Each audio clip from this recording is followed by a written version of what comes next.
तर आपण R breakers theory हे शिकलेलो आहोत. तर त्याचं इम्प्लिमेंटेशन कसं करायचंय आणि त्याच्या सोबत आपल्याला एक इंडिकेटर यूज करायचं आहे RSI. आपण एक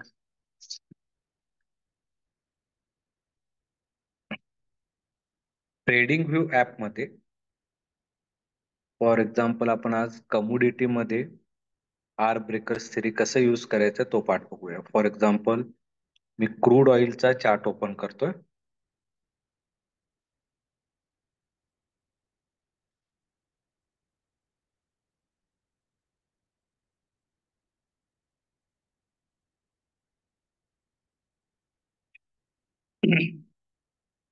आता मी इथे क्रूड ऑइलचा टाइम फ्रेम 1 डे चा करतो.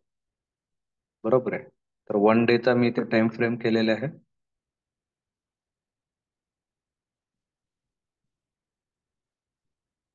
आता ही आजची कॅन्डल आहे. बरोबर आहे. तर आपण आर ब्रेकर्स थेरीनुसार त्याचे 4 सपोर्ट 4 रेजिस्टन्स काढूया. ओके. तर कालची कॅन्डल आपल्याला जी दिसते 11 तारखेची, ही कशी दिसते? ग्रीन कॅन्डल दिसते. बरोबर आहे. तर या कॅन्डलवर मी क्लिक केलं तर इथे वर मला दिसून येतं बघा. कॅन्डलवर क्लिक केलं की इथे वर मला त्याचा हाय, लो, क्लोज हे तिन्ही व्हॅल्यू इथे मला दिसतात. ओके. तर हाय जाऊन आलेला आहे 5,947, जे आता तुम्हाला येतं. ओके. व्हॅल्यू कुठं टाकायची आहे? हाय जाऊन आलेली आहे 5,947 हाय जाऊन आलेली आहे. लो 5,838 आणि क्लोज झालेला आहे 5,936. मी एंटर केलं. मला आता याचे 4 सपोर्ट 4 रेजिस्टन्स मिळाले. मी इथे प्लॉट करतोय, पेन्सिल मध्ये जातोय, शॉर्टकट क्रिएट केलेला आहे.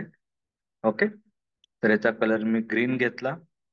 तर पहिला रेजिस्टन्स आला होता 5,976.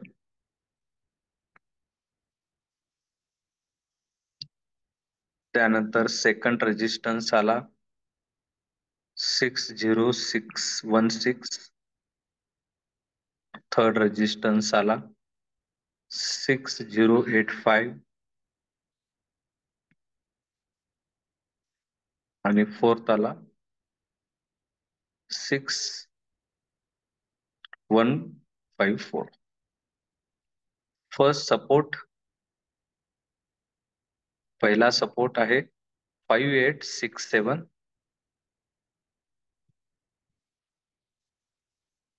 Second support 5798. थर्ड सपोर्ट 5758 आणि 5718.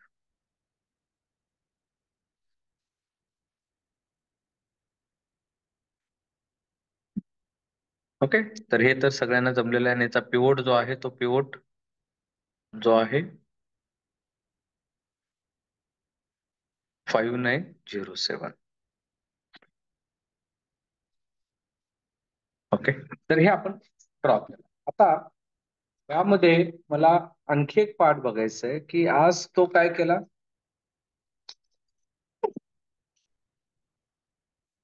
पहिला रेजिस्टन्स ब्रेक केला, सेकंड रेजिस्टन्सच्या जवळ जाऊन तो पुन्हा रिजेक्ट झाला. आता इथे टाइम फ्रेम मी क्रूड ऑइलचा 1 डे ठेवलाय. हा 1 डेच्या ऐवजी मी आता इथे करतोय 5 मिनिट. ओके. बरोबर आहे. तर 5 मिनिटामध्ये मला काय दिसून आलं बघा की तो आजची ओपनिंग इथे तुम्हाला इथे दिसते. बरोबर आहे. आज सकाळी तो गॅप अप झाला आणि बरोबर पहिल्या रेजिस्टन्स पासून खाली आला. आणि पुन्हा जर मी बघितलं तर 10:45 त्यांनी रेजिस्टन्स ब्रेक केला आणि तो इथपर्यंत वर गेला. कुठेपर्यंत गेला वर बघा की इथे पर्यंत तो वर जाऊन आला. नियर अबाउट 2:30 वाजल्यापासून तो पुन्हा फॉल व्हायला चालू झाला. आणि तो आपल्या सेकंड रेजिस्टन्स पर्यंत रीच केला नाही आणि तिथून तो मोठा फॉल झाला. ओके. मग हे आता मी तर इथे पोझिशन घेतलोय, पुन्हा तो वर जातोय, पुन्हा खाली येतोय, मग हे कशामुळे होतं? ओके, तर मला आधी चार्ट अनालिसिस मध्ये काम करावं लागेल. ओके, ट्रेडिंग करण्याच्या आधी. तर ह्यासाठी मी एक इंडिकेटर यूज करतो. ओके, तर ते इंडिकेटर मध्ये आपण चेक करूया नेमका हा रिव्हर्स कशामुळे झाला. तर तो इंडिकेटर आहे RSI. ओके, तो इंडिकेटर कोणता आहे? RSI, relative strength index. Okay, तर त्या इंडिकेटर मध्ये आपण काम करूया. आता तो इंडिकेटर मला आधी लावावा लागेल.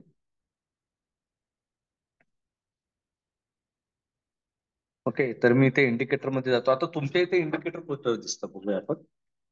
तर मी त्यासाठी स्क्रीन थोडा ह्या पद्धतीने दाखवतो, कारण तुमचं सिंगल हा असल्यामुळे.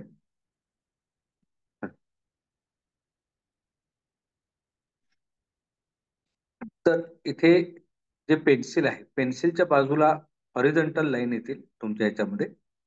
तर त्या हॉरिझॉन्टल लाईनवर क्लिक करा. तर इथे इंडिकेटर आहे. ओके, इंडिकेटर मध्ये तुम्हाला सर्च करायचं आहे RSI, relative strength index. Okay, तर ह्या रिलेटिव्ह स्ट्रेंथ इंडेक्सवर तुम्हाला एकदा क्लिक करायचं आहे. बरोबर आहे. आणि इथे क्लोजचा एक ऑप्शन येतो, त्या क्लोजवर तुम्हाला क्लिक करायचं आहे. म्हणजे स्क्रीन क्लोज होईल आणि हा RSI इंडिकेटर तुम्हाला इथे दिसायला चालू होईल. ओके, तर हा RSI इंडिकेटर आहे. तर हा RSI इंडिकेटर कशा पद्धतीने वर्क होतो तो आता बघूया आपण. RSI इंडिकेटर तुम्हाला मला स्क्रीनशॉट पाठवून द्यायचा आहे. तर हा RSI इंडिकेटर आपण लावलेला आहोत.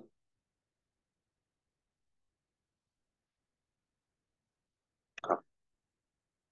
मी टाइम फ्रेम कोणता वापरलेला आहे? 5 मिनिटाचा टाइम फ्रेम वापरलेला आहे. आता ह्या RSI इंडिकेटर मध्ये जर आपण बघितलं तर तुम्हाला तो RSI इंडिकेटर कशा पद्धतीने दिसेल बघा. इथे तुम्हाला एक बँड दिसतो. RSI इंडिकेटर मध्ये तुम्हाला एक बँड दिसतो. तो बँड कशा पद्धतीने काम करतो तो पाठ आपण बघू. तर इथे तुम्हाला बँड काय दिसतोय बघा RSI इंडिकेटरचा? 30. बरोबर आहे. इथे जर बघितलं तर तुम्हाला 30 आकडा दिसतो. Dot dot dot dot dot dot line. त्यानंतर 50 ला एक dot dot dot dot line दिसतील आणि 70 ला. बरोबर आहे. 30, 50, 70.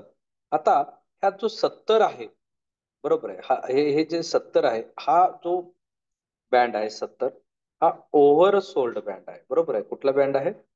ओव्हरसोल्ड. त्यासाठी मी इथे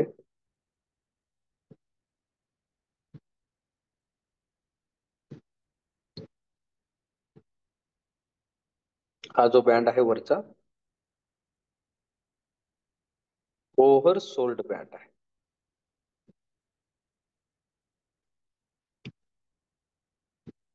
ओके, तर हा जो आहे तो ओव्हरसोल्ड बँड आहे. बरोबर आहे.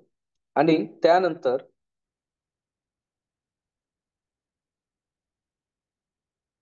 तुम्हाला अशी अशी लाईन दिसेल बघा इंडिकेटरसाठी. याच्यावर क्लिक केला तर इथे इंडिकेटर असं येईल. ओके, तर तो ओव्हरसोल्ड बँड आहे. इथला जो बँड आहे तो कोणता बँड आहे? ओव्हरसोल्ड बँड आहे. ओव्हरसोल्ड बँड आहे. ओके, आणि जो खालचा 30 आहे, हा जो 30 आहे, सॉरी, मध्ये थोडं हे झालं, हा आहे ओव्हरबाउट बँड आहे. जो आहे ओव्हरबाउट बँड आहे. 70 हा बँडला कुठला बँड म्हणायचा आपण? ओव्हरबाउट बँड म्हणायचा. ओके, तर हा ओव्हरबाउट बँड आहे. आणि 30 हा जो आहे, 30 हा जो आहे तो ओव्हरसोल्ड आहे. 30 हा जो आहे तो ओव्हरसोल्ड आहे. ओव्हरसोल्ड.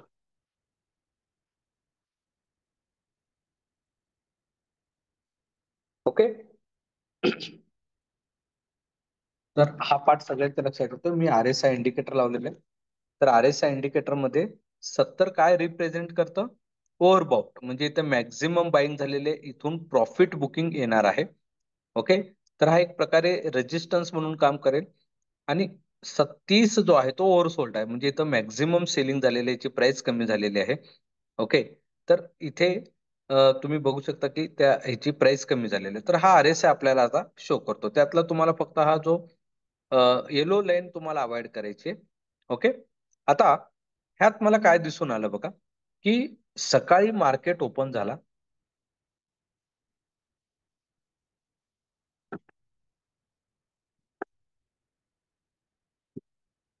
पण वाटलं सर इथे हं. तर आपण मार्केटचा व्ह्यू बघूया आता जरा. मी प्ले करतोय बघा. हा, आज गॅप अप झाला, रेजिस्टन्स पासून रिजेक्शन झाला. आरएसआय कोणत्या झोनला आहे बघा, ओव्हर सोडला आहे, तिथून तो खाली यायला चालू झाला बघा. आरएसआय 70 तो लवकर क्रॉस केला का, जसा बघा 70 ला टच करतोय रिजेक्शन येतोय, 70 ला टच करतोय रिजेक्शन येतोय बघा. ओके. आता आता काय केला तो, रेजिस्टन्स ब्रेक केला आणि इकडे 70च्या वर गेला. बरोबर आहे. ओके. बघा इथे 70च्या वर गेला तो. ओके. आता इथे मला काय दिसतं की आरएसआय ची स्ट्रेंथ काय होत चाललेली आहे, वीक होत चाललेली आहे बघा. ओके. याचं मिनिंग काय की मार्केट हा आता इथून फॉल होत चाललेला आहे बघा, आरएसआय हा वीक होत चाललेला आहे. ओके. पुन्हा जसं 50 ला टच केला, 50 ऍक्ट ऍज अ सपोर्ट, पुन्हा तिथून थोडं तो वर जायचा प्रयत्न केला.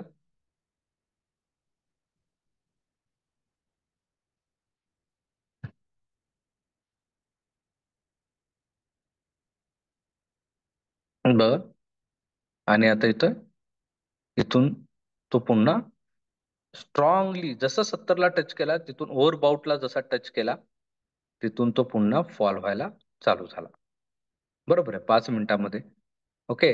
तर आता बरेच जण कन्फ्युजन होतात की रेजिस्टन्स तुटलाय सर, पण वर जाण्याच्या ऐवजी खालीच पडला. कारण तुमचा आरएसआय काय दाखवतोय हे सगळ्यात महत्वाचा पार्ट आहे. जर आरएसआय दाखवतोय की ओव्हर बाउटला गेलेला आहे, तर तिथून 100% प्रॉफिट बुकिंग येणार आहे. बरोबर आहे. बघा खाली टच झाला, आता तो 30 ब्रेक करतोय का बघा, 30 ब्रेक करतोय का बघा, कारण तो ओव्हर सोडला गेला आणि तिथून पुन्हा बाउन्स बॅक झाला बघा. ओके.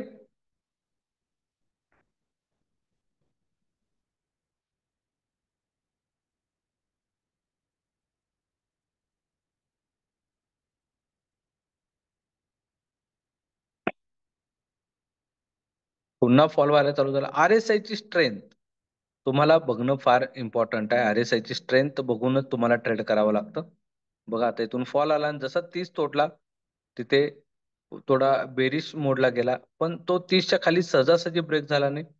आणि आता जर बघतोय आपण, तर तो 30 ही ब्रेक केलेला आहे आणि मोठा फॉल इथे आपल्याला बघायला मिळतोय. आता तुम्हाला रेड एक झोन दिसला बघा, इथे रेड झोन दिसला, म्हणजे आता तो ओव्हर सोल्डला झालेला आहे. ओके. आता ओव्हर सोल्डला गेला तर इथून पॉसिबिलिटी काय, ट्रेंड रिव्हर्स होण्याची पॉसिबिलिटी आहे. बरोबर आहे, म्हणजे मार्केट पुन्हा अप ट्रेंडला जाण्याची इथे शक्यता आहे. आता हे मी टाइम फ्रेम 5 मिनिटात बघितलं आरएसआय. ओके. तर आता आपण कन्सिडर करूया की आपण वन डेचा टाइम फ्रेम, आपण सगळं काय करतोय वन डेच्या टाइम फ्रेम मध्ये बघतोय. आता वन डेच्या टाइम फ्रेम मध्ये मी ज्यावेळी चेक करेन आरएसआय काय दाखवतोय. ओके. तर इथे आपल्याला दिसून येतं की आरएसआय हा पूर्णपणे 50च्या जवळपासच वर्क करतोय. बरोबर आहे. मग आपण काय करतोय की इथे रेजिस्टन्स ब्रेक झालेला आहे, म्हणजे आता तो वर जाईल, पण ट्रेंड रिव्हर्स झाला. ट्रेंड रिव्हर्स का झाला, कारण मी 5 मिनिटाच्या टाइम फ्रेम मध्ये ज्यावेळी चेक केलं की आरएसआय कोणत्या झोनला जाऊन आला, ओव्हर बाउट झोनला गेला आणि तिथून काय झालं, रिजेक्शन दिला. ओके. आता फॉर एक्झाम्पल बघा, आपण बघतोय वन डे मध्ये, मला म्हणजे कन्फ्युजन काय होतं बघा, त्यावेळी मी वन डेचा टाइम फ्रेम बघतोय, मला दिसून येतं की क्रूड ऑइल खाली पडतोय. बरोबर आहे. आता मी काय म्हणेन की क्रूड ऑइल आणखी खाली पडेल, पण ज्यावेळी मी टाइम फ्रेम बदलतोय, तर मला इथं काय दिसून येतोय की तो ओव्हर सोल्ड झोनला गेलेला आहे. बरोबर आहे. इथून तो काय करणार आहे, ट्रेंड रिव्हर्स करणार आहे. बरोबर आहे, कारण ओव्हर सोडला गेला की पुन्हा 5 मिनिटाच्या टाइम फ्रेम मध्ये तो काय करेल, करेक्शन घ्यायला चालू करेल आणि पुन्हा तो वर यायला चालू करेल. ओके. तर ह्या गोष्टी मला बघता आले पाहिजेत आरएसआय मध्ये, की तो कोणत्या झोन मध्ये आहे आणि तिथून रिजेक्शन होईल. आता जर इथं आपण बघितलं, ते तुम्हाला दिसून येतं की बघा, मार्केट वर चालला होता. इथे मार्केट जसा वर गेला, इथे जसा तो 70ला टच केला, तिथून बघा पुन्हा खाली आला, पुन्हा 70ला टच केला, आणि इथे त्याची स्ट्रेंथ, RSI म्हणजे काय, रिलेटिव्ह स्ट्रेंथ इंडेक्स, हा काय दाखवतो, त्या स्टॉकच्या प्राइसची स्ट्रेंथ दाखवतो. आता इथे मला स्ट्रेंथ काय दिसतोय, ह्या पॉइंटला मला स्ट्रेंथ काय दिसतोय, पूर्णपणे डाऊन होताना दिसतोय स्ट्रेंथ. बरोबर आहे. म्हणजे ह्या याच्यामध्ये जरी काही ग्रीन कॅन्डल पडत असतील, तरी पण मी काय म्हणेन की याची स्ट्रेंथ वीक होत चाललेली आहे. बरोबर आहे. आणि जसा तो 30ला टच केला, इथून पुन्हा त्याची स्ट्रेंथ कशी झाली बघा, याची पुन्हा स्ट्रेंथ इथं काय होत चाललेली, वाढत गेलेली आहे. बरोबर आहे. तर हे स्ट्रेंथ आपल्याला इथं बघावं लागेल. आता पुन्हा इथून स्ट्रेंथ काय होत चालली, डाऊन होत चालली. आता इथे स्ट्रेंथ पुन्हा काय होत चाललेली आहे बघा, वाढत चाललेली आहे. कारण तो ओव्हर सोल्ड झोनला आलेला आहे. म्हणजे इथून काय येणार आहे आता, फ्रेश बाईंग येणार आहे. बरोबर आहे. इथून काय येणार आहे, फ्रेश बाईंग. ओके. तर ह्या पद्धतीने RSI काम करतो. ओके. आता फॉर एक्झाम्पल आपण सिल्वर बघूया. सिल्वर आता बघा, आज भरपूर खाली पडला सिल्वर, नियर अबाउट 3000 पॉईंट खाली पडला बघा आता. ओके. तर silver down down down down होत गेला. आता कोणत्या झोन मध्ये आहे सिल्वर, ओव्हरसोल्ड झोन मध्ये आहे. बरोबर आहे. आता इथे आपल्याला दिसतोय भरपूर ओव्हरसोल्ड झोन झालेला आहे. ओके. आता इथं प्रोबॅबिलिटी काय असू शकते की इथून तो पुन्हा काय करेल, फॉल होईल. बघा इथे जर सिल्वर बघितलं आपण, RSI आर ब्रेकर्सने सपोर्ट 1 तोडला, सपोर्ट 2 तोडला, सपोर्ट 3 तोडला, सपोर्ट 4 ही तोडला. ओके. आणि आता तो कोणत्या झोन मध्ये, ओव्हरसोल्ड झोन मध्ये आहे. इथून काय होऊ शकतं, फ्रेश बाईंग येण्याची शक्यता असते. अदर थोडा RSI वर जाईल आणि पुन्हा तो काय करेल, फॉल करेल. ओके. तर ह्या गोष्टी आपण बघतोय चार्ट अनालिसिस मध्ये. आता जसं तुम्ही 4 सपोर्ट 4 रेजिस्टन्स लावण्याची प्रॅक्टिस केलेल्या आहेत, त्याच्यासोबत तुम्हाला आणखी एक इंडिकेटर लावायचं आहे, RSI. ओके. तर RSI इंडिकेटर हा खूप चांगल्या पद्धतीने काम करतो. ह्याचा अभ्यास तुम्हाला कंटिन्यू करत राहायचा आहे. चार्टवर अनालिसिस करताना हा अभ्यास तुम्हाला करत राहायचा आहे. ओके. तर थोडं आपण RSI बद्दल डिस्कस करूया. आता इथे मी तुम्हाला प्रॅक्टिकली दाखवलं, थोडं थेरॉटिकली बघूया RSI कशा पद्धतीने काम करतो तो.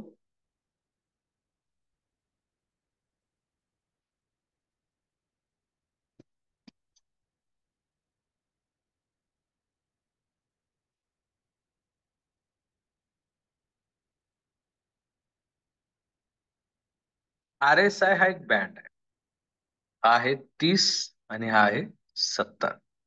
ओके. RSI म्हणजेच काय, relative strength index, RSI. Okay. तर 30 याला मी काय म्हणतोय, ओव्हर सोल्ड लाईन, आणि 70ला मी काय म्हणतोय, overbought line. Okay. Oversold म्हणजे काय झालेलं आहे, मॅक्स सेलिंग झालेले आहे. ओव्हरबॉट म्हणजे काय झालेलं आहे, मॅक्स बाईंग झालेलं आहे. ओके. आता ज्यावेळी RSI हा वर जातोय, बरोबर आहे, वर बघा, म्हणजे आपण एक स्टॉक आहे त्याचा RSI आपण चेक केला, तो इथे 70च्या वर होता, इथून तो खाली आला आणि 30ला आला. 30ला जसं टच केला, तो पुन्हा वर जायला चालू केला, पुन्हा तो खाली यायला चालू केला, पुन्हा तो वर जायला चालू केला. ओके. तर हे तुम्हाला कायम बघायला मिळेल. RSI कधी 30च्या खाली कायम राहणार नाही, 70च्या वर तो कायम राहणार नाही. ओके. म्हणजेच ज्यावेळी RSI 30 किंवा 30च्या खाली येईल, 30 किंवा 30च्या खाली येईल, तर इथे तुम्हाला काय दिसेल की तो पुन्हा बाउन्स बॅक करेल. बरोबर आहे. फॉर एक्झाम्पल जर मी वन डे मध्ये बघत असेल, समजा एखादा स्टॉक आहे, फॉर एक्झाम्पल टाटा मोटर्स, जर टाटा मोटर्सचा RSI वन डे मध्ये 30 किंवा 30च्या खाली आला, तर तुम्ही इथे तो काय करू शकता, बाय करू शकता. बरोबर आहे. कारण तुम्हाला इथे तो लो प्राइसला मिळेल. आता RSI म्हणजे काय, रिलेटिव्ह स्ट्रेंथ इंडेक्स. आता बघा इथे आपण कन्सिडर करूया की टाटा मोटर्सच्या प्राइसची स्ट्रेंथ कशी आहे, स्ट्रॉंग आहे. कंपॅरेटिव्हली काय झाली स्ट्रेंथ, वीक झाली. इथे काय झाली, वीक झाली. इथे काय झाली, आणखी वीक. इथे फारच वीक. बरोबर आहे. आता समजा आपण कन्सिडर करूया की इथे टाटा मोटरच्या शेअरची किंमत होती 800 रुपये आणि इथे खाली आली 700 रुपये. बरोबर आहे. म्हणजे हा जो झोन आहे, म्हणजे ज्यावेळी RSI 30 किंवा 30च्या खाली येईल, तर समजून घ्या की त्याची स्ट्रेंथ, प्राइसची स्ट्रेंथ कमी झाली. ऍक्च्युअल प्राइस नाही, प्राइसची स्ट्रेंथ कमी झाली. तुम्ही इथे तो काय करू शकता, बाय करू शकता. आणि जसा तो वर गेला, आता इथे मी पुन्हा बघतोय, इथे ज्यावेळी तो गेला, इथे त्याची किंमत होती ₹1000. ओके. तर आता तो ओव्हरबाउट झोनला गेलेला आहे. तुम्ही इथे प्रॉफिट बुक करू शकता पार्शली. ओके. कारण तिथून तो पुन्हा काय होणार आहे, खाली पडणार आहे. आता ज्यावेळी तो पुन्हा खाली पडला, इथे मला त्याची प्राइस काय दिसली, ₹800. म्हणजेच बघा, त्याच पॉइंटला RSI आला, पण लास्ट ज्या पॉइंटला आला होता तिथे त्याची प्राइस होती 700, आणि पुन्हा तिथं आला पण त्याची प्राइस किती आहे, 800. ओके. आणि इथून पुन्हा ज्यावेळी तो वर गेला, त्याची प्राइस किती झाली, ₹1100. म्हणजे RSI ऍक्च्युअल प्राइस दाखवत नाही, त्याची स्ट्रेंथ दाखवतो. ओके. म्हणजे हा पार्ट तुम्हाला समजून घ्यायचा आहे. ह्यातून मला काय सांगायचंय, ज्यावेळी RSI 30 किंवा 30च्या खाली येईल, त्याची प्राइस बघू नका, तो बाय करा. कारण त्याच्या प्राइसची स्ट्रेंथ काय झालेली आहे, वीक झालेली आहे. तो तुम्ही स्टॉक बाय करू शकता. आणि म्हणतो ना आपण की ट्रेडर काय करत असतो, buy at low price and sell at high price. मग तो लो प्राइसला आलेला आहे हे मला कोण सांगेल, RSI सांगेल. बरोबर आहे. तर त्याची स्ट्रेंथ ती वीक झालेली आहे, तुम्ही इथे बाय करू शकता. ओके. आणि पुन्हा ज्यावेळी तो 70 किंवा 70च्या वर जाईल, त्याची स्ट्रेंथ आता खूप स्ट्रॉंग झालेली आहे, तिथे प्रॉफिट बुकिंग घेऊ शकतं. तुम्ही तिथे प्रॉफिट हे बुक करू शकता. ओके. याच्या आधी मध्ये तुम्हाला काही करायचं नाही. ओके. जर एखाद्या स्टॉक मध्ये तुम्हाला इन्व्हेस्टमेंट करायचे, स्विंग ट्रेडिंग करायचंय, तर RSI हा बेस्ट इंडिकेटर आहे. ओके. तर तुम्ही 30 किंवा 30च्या खाली आला, तो बाय करा. पुन्हा 70 किंवा 70च्या वर गेला, तर तुम्ही तो सेल करा. पण टाइम फ्रेम कोणता युज करा, 1 डेचा टाइम फ्रेम युज करा. ओके. तर RSI हा काय दाखवतो, रिलेटिव्हली स्ट्रेंथ, कम्पॅरेटिव्हली स्ट्रेंथ. इथे कम्पॅरेटिव्हली स्ट्रेंथ काय होत चाललेली आहे, वीक होत चाललेली आहे. इथे कम्पॅरेटिव्हली स्ट्रेंथ काय होत चाललेली आहे, स्ट्रॉंग चाललेली आहे. बरोबर आहे. तर ह्या गोष्टी तुम्हाला RSI मधून बघायच्या. तर RSI इंडिकेटर हा खूप चांगला इंडिकेटर आहे तुम्हाला प्राइसची स्ट्रेंथ समजण्यासाठी. ट्रेडिंग करण्यासाठी पण हा इंडिकेटर खूप चांगला आहे. ओके. तर आधी आपण थोडं इन्व्हेस्टमेंटच्या बाबतीत किंवा स्विंगच्या बाबतीत आपण कन्सिडर करूया. आता मी पुन्हा चार्ट वर जातोय. तर हे थेरॉटिकल पार्ट कळालेलं आहे सगळ्यांना RSIचा. तर RSI मध्ये दोन बँड आहेत, 30 आणि 70. 30 ला आपण काय म्हणतो, ओव्हरसोल्ड, की जिथे त्या स्टॉकची प्राइसची स्ट्रेंथ ही वीक झालेली आहे, ते तुम्ही बाय करू शकता. 70 किंवा 70च्या वरचा झोन कोणता आहे, ओव्हरबाउट, तिथे तुम्ही तुम्ही प्रॉफिट हे बुक करू शकता. आता बऱ्याचदा काय होतं की तुम्हाला कोणीतरी सांगतं की हा शेअर बाय करा, तो शेअर बाय करा, आणि त्याचा RSI ऑलरेडी 70च्या वर आहे. ओके. आणि तुम्ही ज्यावेळी बाय करता, तिथून त्याची प्रॉफिट बुकिंग चालू होते, आणि तो स्टॉक खाली पडायला चालू होतो, आणि तुमच्या जो काही शेअर आहे त्याची प्राइस कमी व्हायला चालू होते, आणि तुम्हाला लॉस दिसायला चालू होतो. ओके. त्यामुळे ज्यावेळी तुम्हाला एखादा शेअर इन्व्हेस्टमेंटसाठी घ्यायचा आहे, कोणी तुम्हाला सजेस्ट केला, तर तुम्ही त्याचा RSI बघा, त्याचा RSI नेमका कुठं आहे. ओके. जर RSI ओव्हरबाउट झोनला असेल, तर तो शक्यतो अवॉइड करा, कारण कधीही त्याच्यामध्ये शार्प प्रॉफिट बुकिंग होऊ शकते. ओके. प्रॉफिट बुकिंग येऊ शकतं म्हणजे लोक सेल करतील, आणि त्यामुळे त्याची प्राइस काय व्हायला चालू होईल, कमी व्हायला चालू होईल.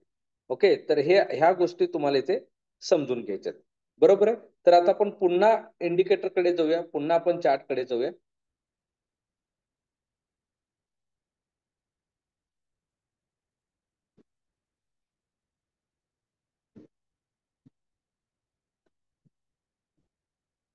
ओके. आता बऱ्याचदा तुम्हाला दररोज हे अनालिसिस करायचं आहे मित्र. बरोबर आहे. तुम्ही दररोज 4 सपोर्ट, 4 रेजिस्टन्स लावायचेच आहेत, आणि त्याचा RSI कुठं आलेला आहे हेही तुम्हाला बघत राहायचं आहे. बरोबर आहे. आता फॉर एक्झाम्पल आपण आता काय बघितलं, सिल्वर बघितलं. बरोबर आहे. आता सिल्वर मध्ये मला इथं काय दिसतं बघा, RSI कोणत्या झोनला गेलेला आहे, 4 सोडला. आणि इथेही तुम्ही अजूनही सेलिंगच्या मूडमध्ये असाल, तर तुम्ही इथे ट्रॅप होऊ शकता. बरोबर आहे. कारण बघा, इथून ट्रेंड तुम्हाला काय होताना दिसतोय, आता रिव्हर्स होताना दिसतोय, कारण RSI ची स्ट्रेंथ वीक झालेली आहे. बरोबर आहे. एका लो झोनला तो गेलेला आहे. बरोबर आहे. आता इथे तुम्ही काय केलं पाहिजे, तो स्टॉक बाय केला पाहिजे. बरोबर आहे. कारण इथून तो पुन्हा वर जाणार आहे. आता हे सिल्वरचा मी जर वन डेचा चार्ट बघितला, वन डेचा चार्ट बघा, वन डेच्या चार्ट मध्ये तुम्हाला RSI ची स्ट्रेंथ बघा कुठं दिसतेय, आणखी 60, 30 किंवा 30च्या खाली गेलेली आहे का, नाही. बरोबर आहे ना. एवढी मोठी कॅन्डल पडली, पण त्याचा स्ट्रेंथ आणखी कसं आहे, 50ला टच केलेला आहे. ओके. पण त्याचा स्लोप कसा दिसतोय तुम्हाला आता, डाऊन साईडला. बरोबर आहे. म्हणजे आणखी सिल्वर काय होण्याची प्रोबॅबिलिटी आहे, आणखी खाली पडण्याची प्रोबॅबिलिटी आहे. त्याचा स्लोप डाऊन म्हणजे याची स्ट्रेंथ काय होत चाललेली आहे, सिल्वरची वीक होत चाललेली आहे. बरोबर आहे. वन डे मध्ये त्याची स्ट्रेंथ काय दिसते आपल्याला, वीक दिसते. ओके, ॲरो जर खाली दिसतो म्हणजे सॉरी स्लोप जर डाऊन दिसतोय म्हणजे याची स्ट्रेंथ आणखी वीक होण्याची प्रोबॅबिलिटी ही आहे. पण तो कुठे टच केला बघा, 50ला टच केला. 50 ऍक्ट ऍज अ सपोर्ट. जसं वरून खाली येईल बघा, वरून जसं खाली येईल एखादा स्टॉक आहे, समजा 70 आहे, तिथून खाली येताना समजा 90ला होता RSI, तिथून खाली येताना 70 ऍक्ट ऍज अ सपोर्ट, पुन्हा इथून वर जाईल. पुन्हा जर 70च्या खाली आला तर पुढचा सपोर्ट कोण आहे, 50 ऍज अ सपोर्ट, पुन्हा इथून वर जाईल. पुन्हा खाली येताना सपोर्ट कोणता आहे, 30 ऍक्ट ऍज अ सपोर्ट, पुन्हा इथून वर जाईल. आणि पुन्हा जर 30 तोडला तर ओव्हरसोल्ड झोन मध्ये गेला. आता पुन्हा वर जाताना 30 act as a resistance, 30 act as a resistance, त्याला टच करेल, पुन्हा खाली. पुन्हा हा तोडला तर पुन्हा 50 ऍक्ट ऍज अ रेजिस्टन्स, पुन्हा खाली येईल.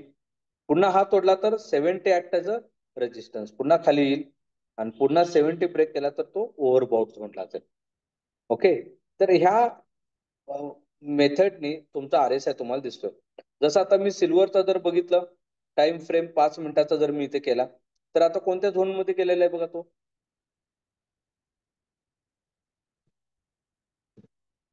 ओव्हरसोल्ड झोनला गेलेला आहे. आणि तो तुम्हाला दिसतं बघा, इथे तो वर चालला होता, तोच 30 ऍक्ट ऍज काय रेजिस्टन्स, पुन्हा खाली आलाय, पुन्हा वर जायचा प्रयत्न करतोय, पुन्हा 30 ऍक्ट ऍज रेजिस्टन्स, पुन्हा जर तो ब्रेक केला कुठपर्यंत जाईल, 50ला जाईल, 50 ऍक्ट ऍज रेजिस्टन्स, पुन्हा खाली येईल. पुन्हा 50 तोडला, 70 ऍक्ट ऍज रेजिस्टन्स, पुन्हा खाली येईल. आणि जसं 70 ब्रेक करेल तो आणखी वर जाईल. बरोबर आहे, ओव्हरबॉट झोनला जाईल. ओके, तर हे त्याचं बिहेवियर आहे. बरोबर आहे. आणि हे बिहेवियर कोण शो करतं, आपल्याला RSI शो करतं. त्यामुळे RSI ची सवय लावून घ्या. RSI इंडिकेटर तुमच्या चार्टवर ठेवा. दररोज अनालिसिस करताना तुम्हाला RSI इंडिकेटरचंही अनालिसिस करायचं आहे. ओके, आपण जे सपोर्ट रेजिस्टन्स लावतोय, एखाद्या वेळेस मार्केट वर चाललाय पण सडनली खाली का आला. ओके, तर सडनली खाली का आला, कारण तिथे आपल्याला RSI चा रिजेक्शन दिसतोय. बरोबर आहे. आता इथे तुम्हाला दिसून येतं की खाली आला, खाली आला, खाली पडला. बरोबर आहे. आणि इथून पुन्हा तुम्हाला RSI ओव्हरसोल्ड झोन मध्ये गेला आणि इथून पुन्हा त्याच्यामध्ये बाईंग प्रेशर आपल्याला दिसतोय. ओके, तर RSI हा खूप चांगला इंडिकेटर आहे. ट्रेंड रिव्हर्स कधी होणार आहे हे तुम्हाला RSI खूप चांगल्या पद्धतीने सांगतो. बरोबर आहे. तर आता आपण इथे क्रूड ऑइल मध्ये आलो. क्रूड ऑइल मध्ये आपण आपल्याला इथे दिसून येतोय की RSI हा आपल्याला काय दाखवतोय बघा. जसं आता बघा इथे वर आला, 30 ब्रेक केला, आता पुन्हा RSI हा त्याचा वर जाताना दिसतोय. बघा आता इथे प्रॉब्लेम काय येतो बघा, की इथे कॅन्डल रेड दिसते. बरोबर आहे, कॅन्डल काय दिसते, रेड दिसते. म्हणजे आपल्याला काय वाटतं खाली पडेल, पण RSI आणखी RSI चा स्लोप काय दिसतोय बघा आपल्याला, RSI चा स्लोप काय दिसतोय आपल्याला, वर जाताना दिसतोय.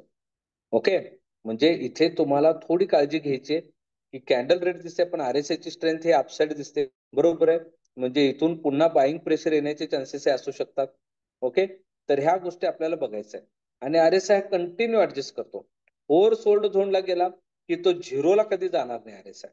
ओके, आता RSI कुठपर्यंत आलाय बघा, लोला 18 पर्यंत आला. बरोबर आहे. तर आता याच्या खाली तो जाणार नाही.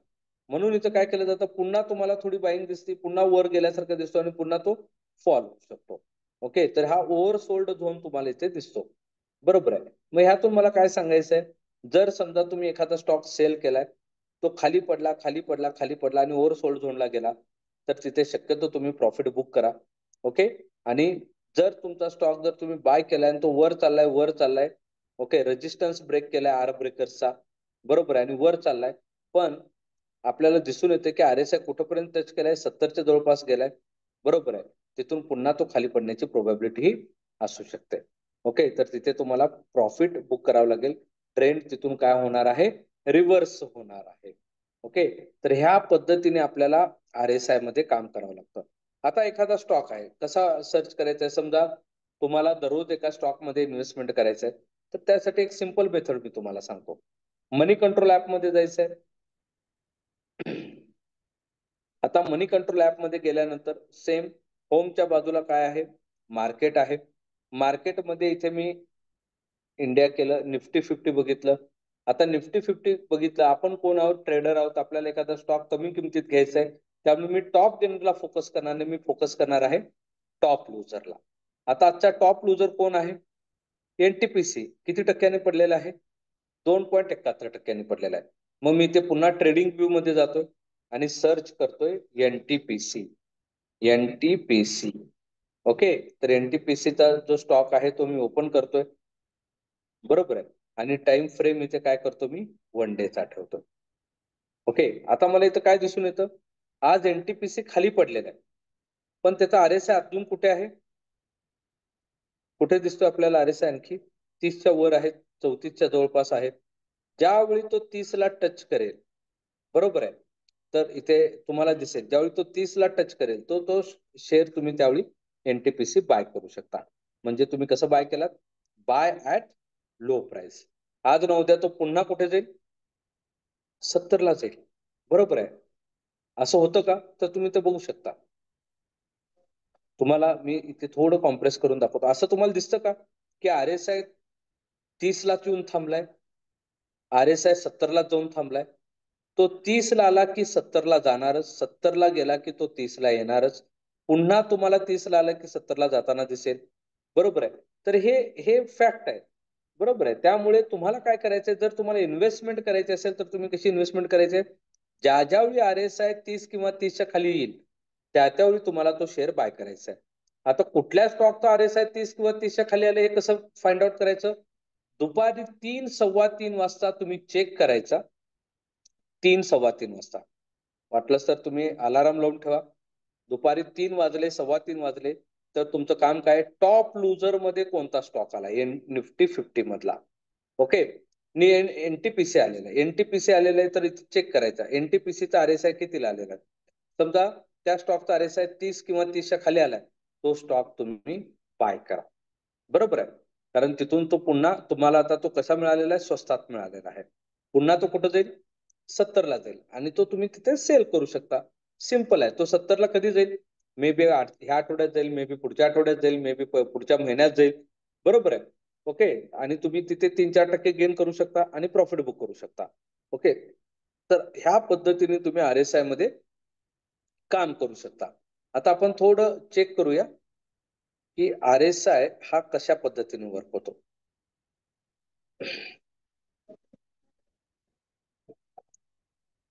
आता इथे जर मी चेक केलं तर आरएसआय लॉकडाऊन मध्ये तुम्हाला किती दिसतोय बघा आरएसआय इथे. इथे खाली आलेला आहे बघा आरएसआय. 18 मार्च 2020 जिथं लॉकडाऊन डिक्लेअर झाला. बरोबर आहे. तर कितीला आला होता आरएसआय? 19च्या जवळपास आला होता. मी हॉरिझॉन्टल लाईन इथे मारतो. बरोबर आहे. 18.57च्या जवळपास. आणि पुन्हा मी इथे हॉरिझॉन्टल लाईन घेतो. त्यावेळी त्याची प्राइस कितीला गेली होती बघा? 73 रुपयाला आला होता. एनटीपीसी कितीला आला होता लॉकडाऊन मध्ये? 73 रुपयाला आला होता. आता मी पुन्हा चेक करतोय. ओके. तर पुन्हा त्याच्या जवळपास आरएसआय आला होता बघा इथे. 23.27 ला. ओके. पण त्यावेळी त्याची प्राइस किती आहे? किती तारखेला आला होता हे? 22 नोव्हेंबर 2024 ला. आणि त्याची प्राइस किती आहे ते त्यावेळी?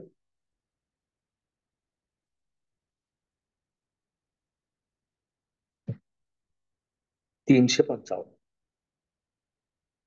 बरोबर आहे. किती आहे? 355. म्हणजे आरएसआय काय दाखवतो? आता पुन्हा त्याच्या जवळ आलाय म्हणजे तो पुन्हा 73-74 ला आलाय का? नाही. आता जर कम्पॅरेटिव्हली बघितलं तर ही इथे त्याची स्ट्रेंथ वीक होती. इथे तुम्ही तो काय केला पाहिजे होता? बाय केला पाहिजे होता. बरोबर आहे. आता पुन्हा वर गेलाय तो पुन्हा आरएसआय खाली येतोय. ओके. तर आरएसआय काय सांगतो? जर एखाद्या स्टॉकचा आरएसआय 30 किंवा 30च्या खाली आला असेल तर त्याची प्राइस बघू नका. तो शेअर डायरेक्ट तुम्ही बाय करा. आता इथे तुम्हाला दिसतं बघा.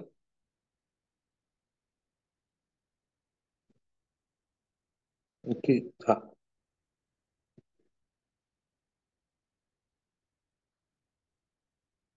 ते लॉकडाऊनचं सेंटिमेंट आहे. इथे आरएसआय खाली आला होता. बरोबर आहे. किती तारखेला हे? 28 ऑगस्ट 2015. ओके. त्यावेळी त्याची प्राइस किती होती बघा इथे? 89 रुपये होती. बरोबर आहे. आणि त्याच पॉइंटला टच केला पण इथे त्याची प्राइस किती झाली? कारण हा सेंटिमेंट होता लॉकडाऊनचा. बरोबर आहे. तर तिथे आणखी त्याची प्राइस ही डाऊन झाली. पण याच्या खाली गेलं का एवढा हे झाला, झिरो झालाय का RSI कुठे? होणारच नाही. बरोबर आहे. ओव्हर सोल्डला गेलेला आहे. आणि इथे तुम्हाला पुन्हा काय फ्रेश बाईंगची अपॉर्च्युनिटी इथे भेटते तुम्हाला. बरोबर आहे. म्हणजे एखादा स्टॉक जर तुम्हाला लॉंग टर्म साठी बाय करायचा आहे, तर तुम्हाला काय करायचंय? मनी कंट्रोल ऍप मध्ये जायचंय. 3 3:15 वाजता तुम्हाला टॉप लुजर बघायचंय. ओके. पण कोणता? निफ्टी 50. ओके. आता HUL पण तुम्हाला दिसतोय. HUL पण खाली पडलेला आहे बघा. 2.35 पैसे 2.35% खाली पडलेला आहे. पुन्हा ट्रेडिंग व्यू मध्ये जावा. हिंदुस्तान युनिलिव्हर. HUL. ओके. बघा. आज तो खाली पडला. त्याचा RSI ऑलमोस्ट 30ला टच केलेला आहे. बरोबर आहे. तर कसा हुडकायचा ज्याचा RSI 30 किंवा 30च्या खाली आलेला? तर टॉप लुजर बघायचा आणि मग तुम्ही इथे तो बाय करू शकता. आता तुम्ही HUL मध्ये पण ट्रेड घेऊ शकता. तुम्ही इथे बाय करू शकता. जर आणखी खाली पडला आणखी बाय करा. आणखी खाली पडला आणखी बाय करा. ओके. कुठपर्यंत खाली येईल? इथं दिसतोय आपल्याला RSI. इथपर्यंत तो खाली येईल. ओके. बाय म्हणजे जेवढा डीप जाईल तेवढं तुम्हाला इथे बाय करत राहायचं आणि पुन्हा तो काय करेल? बाउन्स बॅक करेल आणि तुमचा जो काही प्रॉफिट आहे तो वाढायला चालू होईल. कन्सेप्ट समजला सगळ्यांना RSI? ओके. तर ट्राय करा. आपल्याला RSI आणखी 2-3 दिवस घ्यायचा आहे. ओके. तर आपण त्याचा अभ्यास आणखी करणार आहोत RSI इंडिकेटरचा. ओके. तर हा पाठ सगळ्यांच्या लक्षात आलेला आहे. तर उद्या आपण पुन्हा RSI बघणार आहोत. ओके. तर आज जेवढं तुम्हाला समजलेलं आहे ट्राय करा इंडिकेटर लावण्याचा. ट्राय करा. थोडं चेक करा चालू मार्केटमध्ये क्रूड ऑइल, नॅचरल गॅसमध्ये. ओके. तर RSI हा बेस्ट पार्ट आहे अनालिसिससाठी, चार्ट अनालिसिससाठी. बरोबर आहे. ट्रेंड रिव्हर्स कधी होऊ शकतो, कुठे होऊ शकतो, हे तुम्हाला RSI खूप चांगल्या पद्धतीने दाखवतो. ओके. तर आजचं सेशन आपण इथेच थांबूया. बाकीचा पार्ट आहे तो आपण उद्या पुन्हा कंटिन्यू करू. ओके. चला. थँक्यू.